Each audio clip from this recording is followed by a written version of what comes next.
Fin 2012, le prix médian de vente d'une maison ancienne à Tours s'élevait à 230 000 €. Sur un an, les prix de l'immobilier dans l'Hexagone ont baissé d'1,6%, de 0,5% seulement en région centre.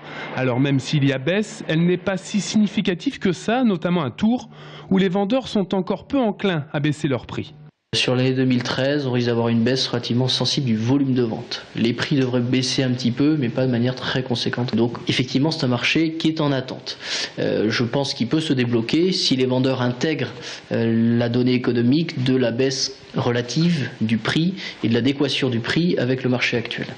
Pour Xavier Blin, notaire à Notre-Dame-de-Haye, une maison au prix trouvera preneur en moins de 2 mois entre la mise en vente et la signature du compromis.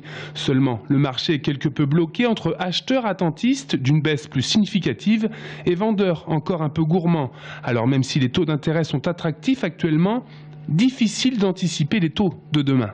Les taux d'intérêt sont encore pour l'instant orientés à la baisse, même si on voit ici ou là périodiquement des mouvements, des petits sursauts, mais il est encore trop tôt pour annoncer une reprise des taux d'intérêt à une date donnée ou quelque chose qui pourrait être fiable et assuré. Une chose est sûre, il est possible de faire de bonnes affaires en achetant, notamment au vu des taux d'intérêt actuellement bas. Mais mieux vaut s'éloigner des grands centres urbains pour acheter, où les prix sont plus en adéquation avec la tendance baissière du prix de l'immobilier.